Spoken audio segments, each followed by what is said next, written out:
They entered the barn and were never seen again.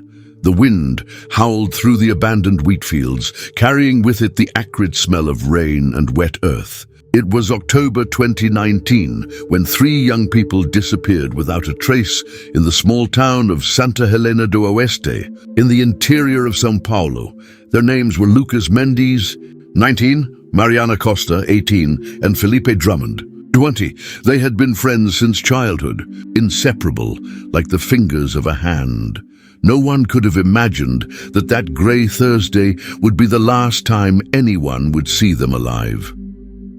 The story begins 3 days before the disappearance, when Lucas posted a blurry photo of an old barn on his social media profile. The caption simply read, "We found something that will change everything. You won't believe it." The image showed a deteriorated wooden structure with falling boards and a partially collapsed roof. It was the old barn of Fazenda Esperança, abandoned for over 40 years. The farm had a dark history that few dared mention. In 1978, the Tavares family, the landowners, disappeared overnight. All 7 members. The father, Sebastião Tavares. The mother, Helena, and their 5 children aged between 3 and 16. The police found the dinner table set, the food still warm on the plates, but no sign of the family. The doors were locked from the inside. The windows were closed. It was as if they had simply vanished. The case was never solved. In the days following the disappearance of the Tavares family, residents of the region began reporting strange phenomena. Pulsating lights in the barn during the early morning hours, sounds of dragging chains, voices that seemed to come from nowhere, calling out the names of people who had already died. The farm was sealed off, declared state property, and no one else approached it until Lucas, Mariana, and Felipe decided to investigate. It all started when Felipe, a journalism student at the local university, decided to make a documentary about urban legends in the region for his graduation project. Lucas, always the most adventurous of the trio, suggested they investigate Fazenda Esperança. Mariana, skeptical by nature, agreed only to prove that there was nothing supernatural about the place. "Do you really believe in these ghost stories?" she asked as they drove down the dirt road toward the farm that fateful Thursday. Lucas's car, a faded red Gol, rattled over the potholes. The sky was heavy with dark clouds that promised a storm. "It's not about believing or not believing," Felipe replied, adjusting his camera. "It's about telling a story that people want to hear. And everyone loves a good horror story." Lucas smiled in the rearview mirror. "Besides, yesterday I found something interesting. Some old documents in the City Hall archives. It seems the Tavares family was involved in some strange things." "What kind of things?" asked Mariana, already suspecting that her friend was exaggerating. "Cults, rituals. There are mentions in old newspapers that Sebastião Tavares belonged to a secret society." They met in the barn.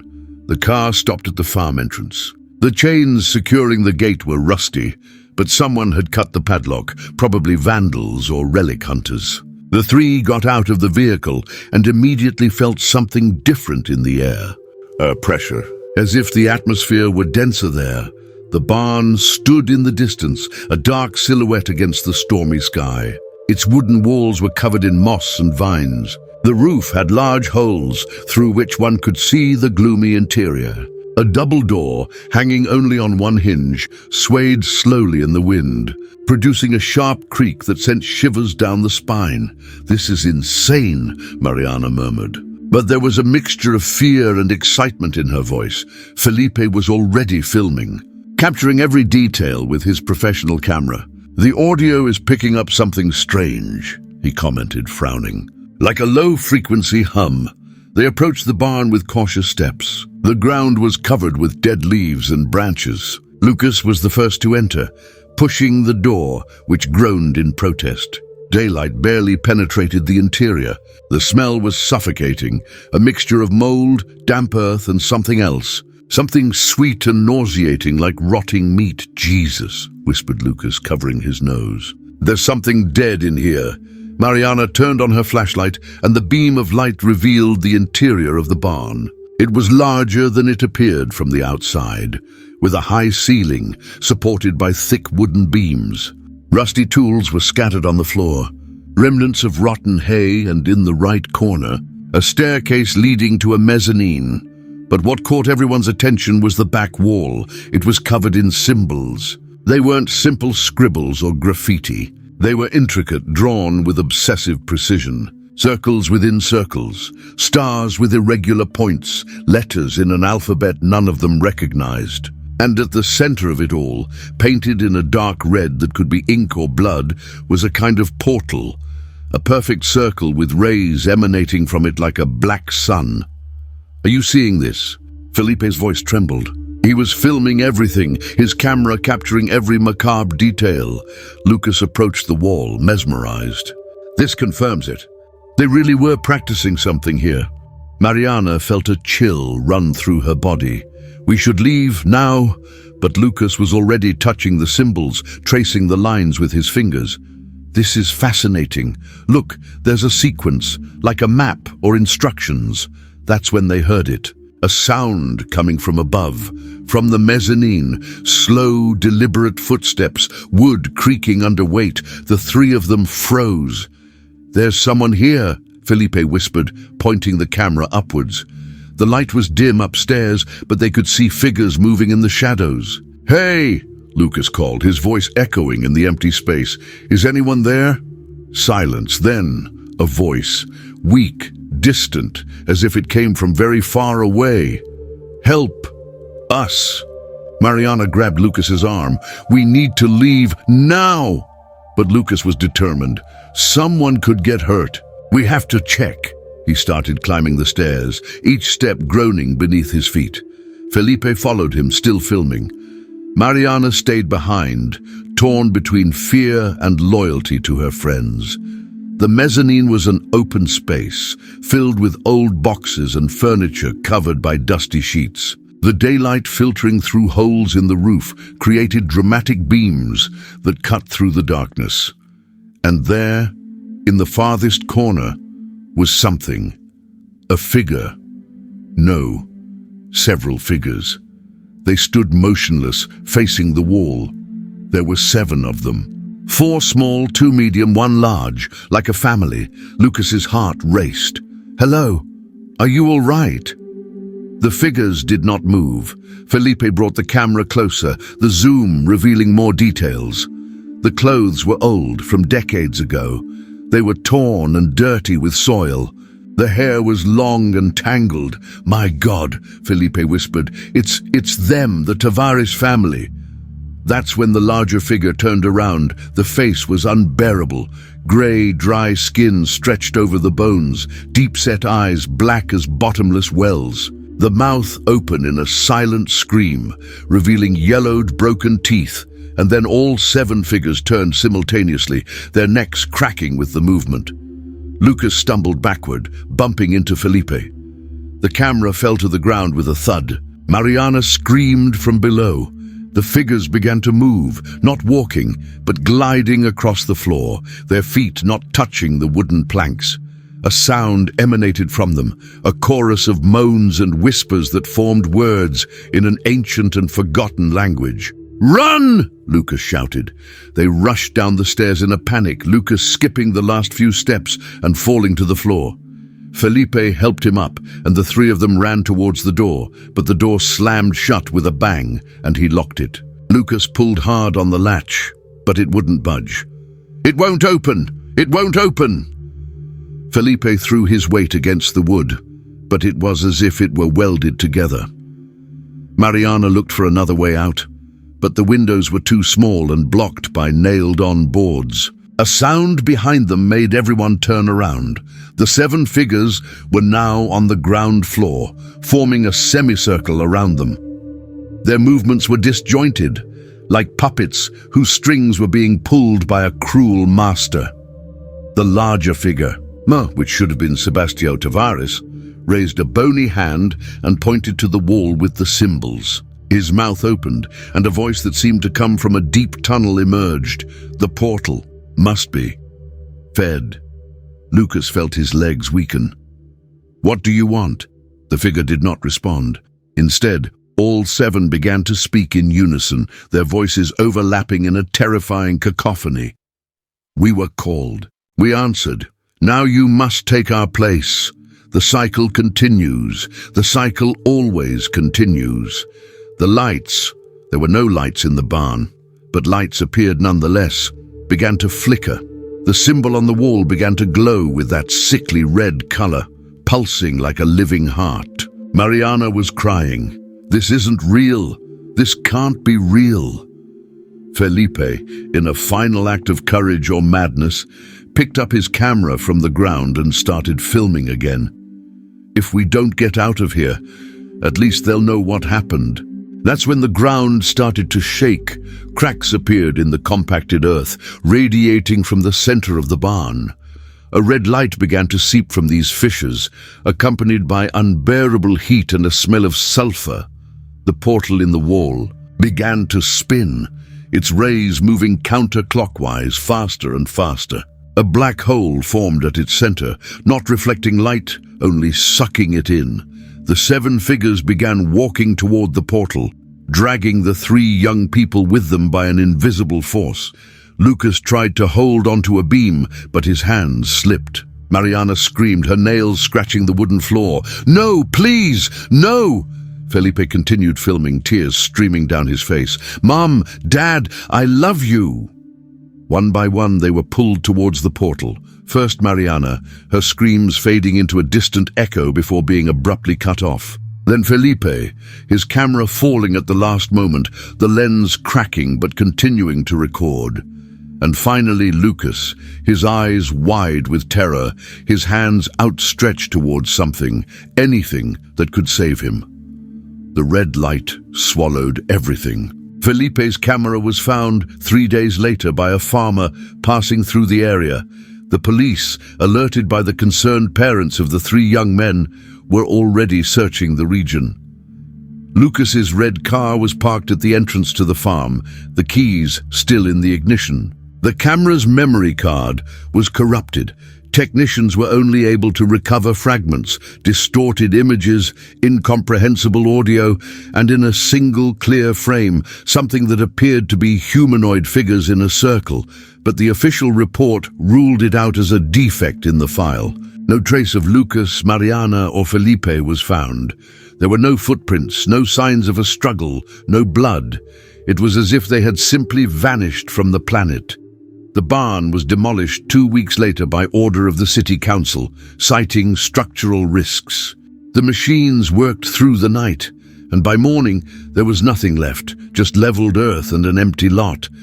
The machine operators reported strange things, whispers coming from inside the barn even after the walls had been torn down, the constant feeling of being watched. And one of them swore that, at the moment the last piece of wood was destroyed, he heard 3 simultaneous screams of terror. But nobody took it seriously. After all, they were just stories. 10 months later, in August 2020, a university student named Ana Paula posted a photo on her social media. It was of an abandoned structure on the outskirts of Ribeirão Preto, about 200 kilometers from Santa Helena do Oeste. The caption read, "We found something incredible, an old barn with strange symbols. We'll investigate tomorrow." Her boyfriend, Pedro, commented, "This is going to be epic." Her best friend Julia added a laughing skull emoji. "I can't wait." They entered the barn on Friday afternoon. No one has seen them since then. The police found Ana Paula's car parked in front of the structure, the tank full of gasoline, her personal belongings intact in the back seat. The barn was empty, completely empty. No furniture, no tools, no symbols on the walls. Just bare earth and a persistent feeling that something terrible had happened there. Detective Henrique Almeida, responsible for investigating the disappearance of the 3 young people in Santa Helena do Oeste, was forced to retire in 2021. He had a nervous breakdown during an interview with journalists, shouting that they are everywhere, you don't understand, the barns are portals, portals. He was admitted to a psychiatric clinic, where he remains to this day. But in his lucid moments, he always tells the same story to anyone who will listen. He says there's a map that shows dozens, maybe hundreds, of locations scattered throughout the interior of São Paulo. Abandoned farms, old barns, forgotten structures, all connected by invisible lines, forming a pattern that, when viewed from above, forms the same symbol that was on the wall of the barn at Fazenda Esperança. A portal, and each time someone disappears, the portal grows stronger, more hunger, more realistic. They want to come back, Detective Almeida whispers, his empty eyes fixed on something only he can see. And we're helping. Every person who comes in, every soul that's taken, they're building a bridge between their world and ours. And when that bridge is complete, he never finishes the sentence, just laugh, a laugh that doesn't sound human. Today, Lucas Mendez's social media page remains active. His latest post, a photo of the barn with the caption, "We found something that will change everything," has thousands of comments. Most of the comments are from people offering condolences, sharing conspiracy theories, or simply trying to understand what happened. But if you scroll to the bottom, to the most recent comments posted in the early hours of the morning, you'll find something disturbing. Comments from profiles with no photo, no name, just a sequence of random numbers, and everyone says the same thing. Help us. We are prisoners. The cycle continues. You're next. And if you're brave or foolish enough to click on one of these profiles, you'll see that they only have one post each, a photo of a barn, always a different barn, always with the same caption. I found something incredible. And it's always posted at 3:33 a.m., the hour of the dead. Lucas's parents, Mariana and Felipe, never gave up searching for their children. They hired private detectives, consulted psychics, and pressured the authorities. But every lead led to a dead end, except for one. An anonymous envelope arrived at Mariana's mother's house in December 2021. Inside was a single photograph, already faded and stained. It showed the interior of a barn, but it was not the barn at Fazenda Esperança. It was a different one, bigger, older, and in the center of the image, partially hidden by the shadows, were three figures standing, facing the wall, motionless. On the back of the photo, written in shaky handwriting, was a message. They are waiting. They have always been waiting. And now they are waiting for you. Mariana's mother took the photo to the police, but when she arrived at the police station, the photograph was blank, completely white, as if it had never been developed. She insists there were images there. She saw them. She knows what she saw, but nobody believes her. Nobody ever believes it until it's too late. This story has no happy ending. There is no resolution. There is no justice. Lucas, Mariana, and Felipe were never found. Ana Paula, Pedro, and Julia didn't either, and there are others. Dozens of others. Curious, adventurous young people. Thrill seekers who entered abandoned barns and never returned.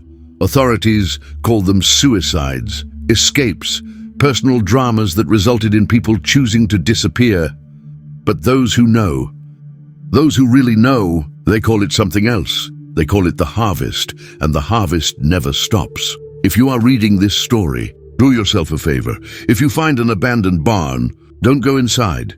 If your friends suggest exploring an old farm, refuse. If you see strange symbols on old walls, turn around and walk away, because some places weren't meant to be discovered. Some portals should not be opened, and some secrets are kept secret for a reason. The barns are waiting, always waiting, waiting for someone curious enough to come in, someone brave enough to explore, someone foolish enough to believe they are. Safe, don't be that person, because once you enter, once you cross that threshold, once you see what you shouldn't see, you're never leaving again. And the worst part of all, when someone finally finds you, when someone comes looking for you, you don't want to be rescued. You'll want them to come in too, because the cycle continues. The cycle always continues. And now you are part of it.